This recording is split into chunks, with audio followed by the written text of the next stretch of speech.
प्रत्येक 40 सेकेंड में एक व्यक्ति आत्महत्या कर रहा है और साल भर में 10 लाख लोग आत्महत्या करते हैं। आखिर कोई आत्महत्या करता क्यों है और आत्महत्या करने वाले व्यक्ति में किस प्रकार के लक्षण दिखाई देते हैं? आत्महत्या कोई एक दिन का काम नहीं है कि सुबह फैसला किया कि आज आत्महत्या करनी और कर ली।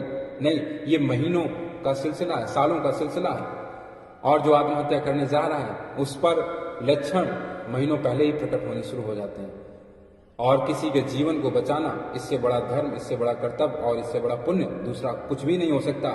मेरी बात को अंत तक ध्यान से सुनना।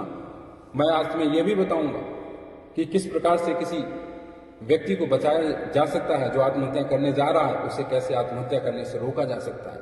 इस पर भी आज मैं बात करूंगा और अंत तक सुनना। तुम्हारे हाथों अगर एक भी जिंदगी बचाई जा सकी तो समझना तुमसे ज्यादा पुण्यवान और तुमसे ज्यादा धर्मात्मा व्यक्ति इस धरा पर कोई दूसरा नहीं है। तुम एक भी जिंदगी यदि बचाते हो तो समझो ये बड़ा परमात्मिक कार्य है। इससे बड़ी पूजा, इससे बड़ी आराधना कोई दूसरी हो ही नहीं सकती।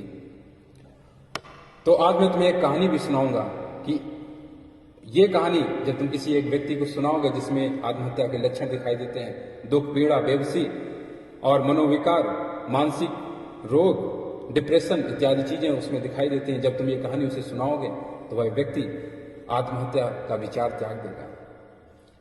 और चैनल को सब्सक्राइब कर लेना प्लीज, समर्थन कीजिए, ज्वाइन कीजिए। भारत में आत्महत्या ना के बराबर थी, लेकिन आज वर्तमान में भारत में 1.5 लाख लोग प्रत्येक वर्ष आत्महत्या कर रहे हैं। और हमारे यहाँ आत्महत्या ना के बराबर होने का कारण था क्योंकि हमारा भारत, हमारी सभ्यता, हमारी संस्कृति का ये मानना है कि पुनर्जन्म होता है। तो प्रत्येक भारतीय जब मन में विचार आता था कि आत्महत्या कर लूं, क्या जीवन खत्म कर दूं, तो उसके मन में साथ में एक विचार और आता था कि वह जानता था कि पुनर्जन्म होगा। हम जिस दुख, बेबसी, पीड़ा, कष्ट, बेचैनी के कारण इस जीवन को समाप्त कर रहा हूं, क्या पता फिर से ऐसी ही जिंदगी मिल जाए और फिर से यही दुख, यही कष्ट, यही पीड़ा और फिर से वही स्कूल, कॉलेज, यूनिवर्सिटी का चक्कर, वही झंझट सारी। तो जिस दुख के कारण हम इस जीवन को समाप्त कर रहे हैं, फिर अगली बार यही दुख मिला तो फिर क्या करेंगे?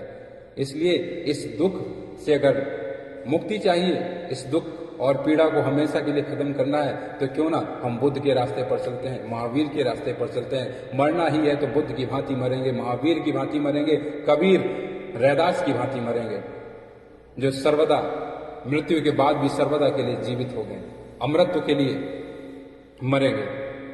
तो ये भारत की सोच थी। लेकिन आज भारत के कोने कोने में यूरोप छाया हुआ है। यूरोप में पुनर्जन्म का कोई कॉन्सेप्ट नहीं है और प्रत्येक यूरोप वासी को लगता है कि यही इकलौता जीवन है, इसके बाद कोई जीवन नहीं। क्योंकि उनके मान्यताओं में यह स्पष्ट व्याख्या है कि इसके बाद कोई जिंदगी है ही नहीं। तो क्यों ना इस जीवन में यदि इतना कष्ट है, इतना दुख है, इतनी पीड़ा है, तो इस जीवन को समाप्त कर दो, फिर कष्टों से मुक्ति मिल जाएगी। मृत्यु जो है कष्टों का निवारण करने वाली है। यूरोप में पुनर्जन्म का कॉन्सेप्ट नहीं है और यूरोप वासियों को लगता है कि ये इकलौती जिंदगी है, इसके बाद कोई जीवन नहीं है।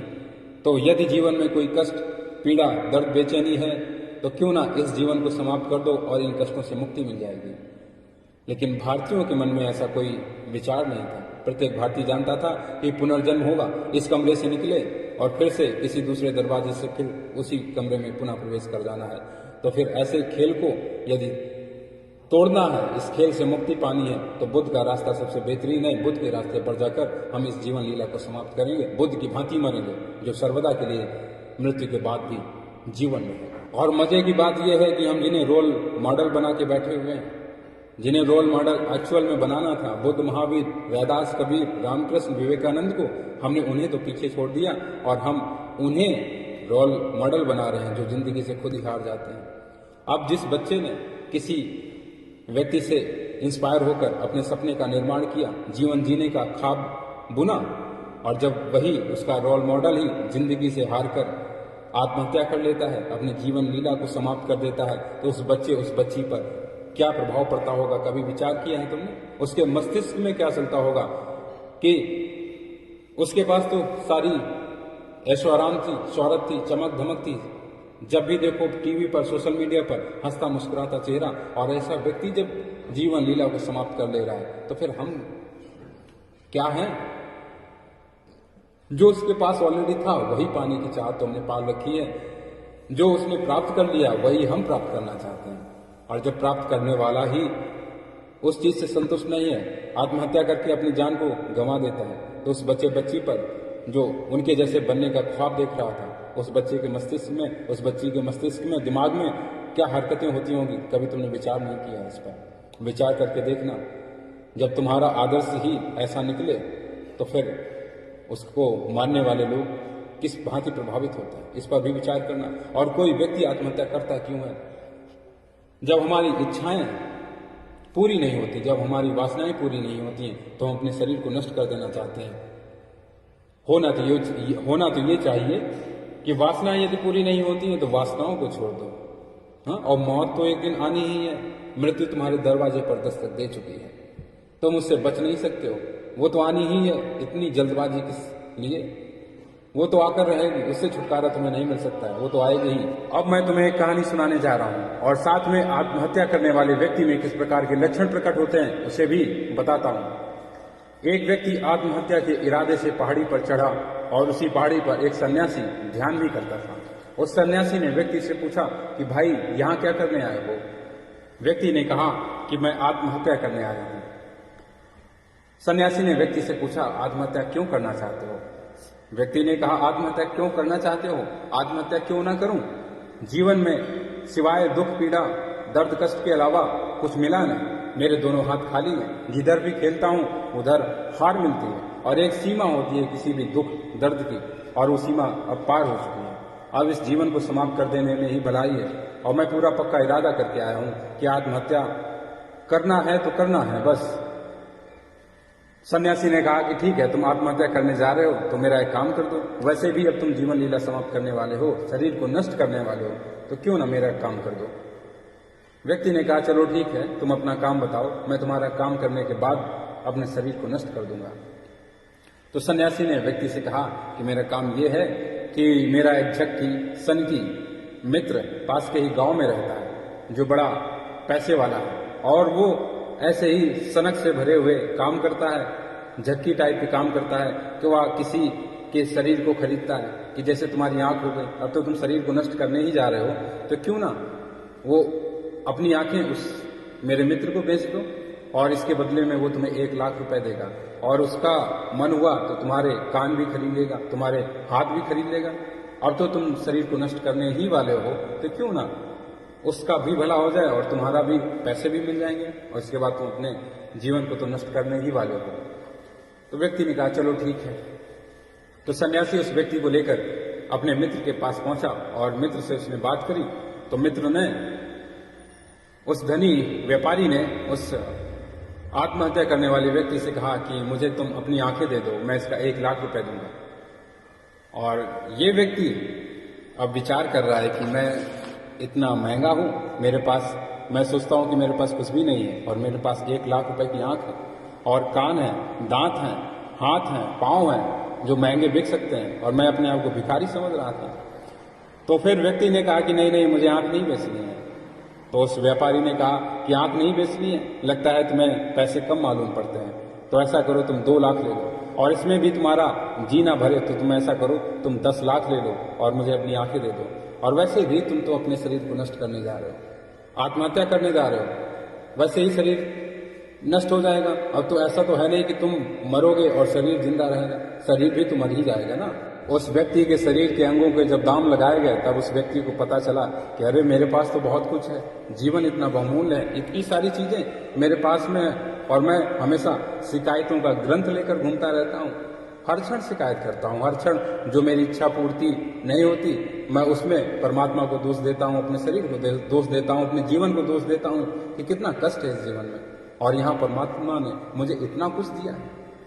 आप जो है सन्यासी और उसका मित्र उस पर दबाव डालने लगे कि जल्दी करो भाई, तुम तो जीवन को नष्ट करने वाले हो, तो जल्दी से सौदा हो जाए। अब वह व्यक्ति एकदम से पलट गया जब उसने देखा कि इतनी बहुमूल्य चीजें उसके पास हैं कि दुनिया की इकलौती मशीन जिसमें वो सब्जी डालता है, रोटी डालता है और वो खून में बदल जाता है, ऐसा अद्भुत शरीर वह नष्ट करने के लिए तैयार नहीं है। उसने अपना विचार बदल दिया कि नहीं नहीं, मैं नष्ट नहीं करूंगा, मैं कोई आत्महत्या करने वाला नहीं हूं, और तुम लोग हत्यारे हो, मेरे शरीर के पीछे पड़े हो, मेरी आंखें नोच लेना चाहते हो। तो वो व्यक्ति बदल गया, क्रांति हो गई उस व्यक्ति में। जब उसने अपने जीवन का मूल्य को समझा। और जो व्यक्ति अपने जीवन का मूल्य नहीं समझता है वो इसे कचरे की भांति बहा देता है। जब उसे अपने जीवन का मूल्य समझ आया तब उसने परमात्मा को धन्यवाद देना शुरू किया। जिस व्यक्ति की आंखें नहीं है तुम उस व्यक्ति से पूछो क्या कष्ट है उसको। उसने परमात्मा की बनाई हुई दुनिया को, इन महान दृश्यों को, इन खूबसूरत दृश्यों को अपनी आंखों से देख ना सका। उसे बड़ा कष्ट है इस बात का। उस व्यक्ति से पूछो जिसके कान नहीं है, वो कई प्रकार के राग सुनना चाहता है, कई प्रकार के संगीतों को सुनना चाहता है, कई प्रकार की ध्वनि सुनना चाहता है, लेकिन कोई भी ध्वनि सुन नहीं सकता क्योंकि उसके कान नहीं है। वह कान ना होने की पीड़ा को समझता है। और जिसके पास सब कुछ है वह उसकी कद्र नहीं करता, उसकी इज्जत नहीं करता है। और यही इकलौता कारण आत्महत्या का बनता है कि जब व्यक्ति अपने जीवन में संतोष को खो देता है, अपनी वासनाओं को अपने ऊपर हावी हो जाने देता है, तो फिर जीवन लीला को समाप्त करने के अलावा उसके पास कोई विकल्प नहीं बचता है।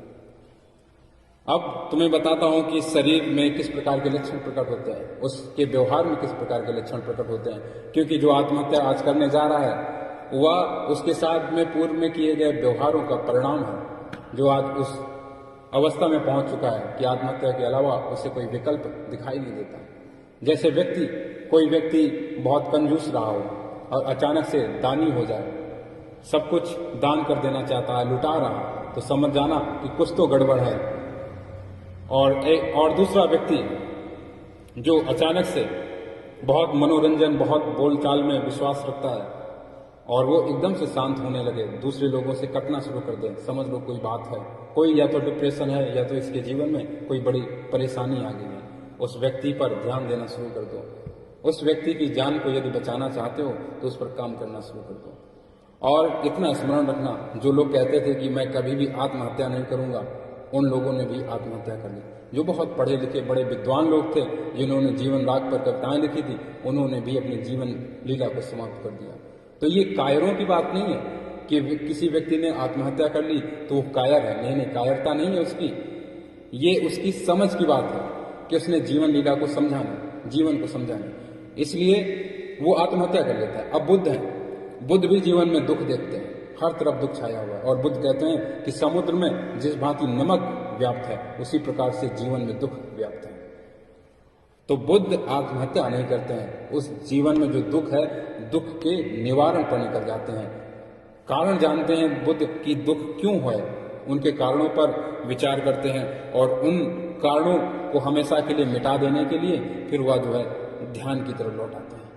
और मैं भी तुमसे कहता हूं कि यदि तुम्हारे जीवन में इतनी बेचैनी, इतनी बेबसी, इतनी पीड़ा हो चुकी हो और तुम्हारे मन में ऐसा ख्याल आता है, तो जीवन को नष्ट करने के बजाय तुम ध्यान में उतर जाओ। यदि तुम्हें इस प्रकार की जिंदगी नहीं चाहिए, इसमें संतोष नहीं है, तो फिर ठीक है, तुम अपना जितना भी जीवन बाकी है उस जीवन को ध्यान में लगा दो। ध्यान भी एक मृत्यु है। मैंने कहा था प्रत्येक व्यक्ति जब ध्यान में उतरता है तो उसे भी मृत्यु प्राप्त होती है, लेकिन वह मृत्यु ऐसी होती है कि फिर तुम कभी नहीं मरते हो, सर्वदा के लिए अमर हो जाते हो।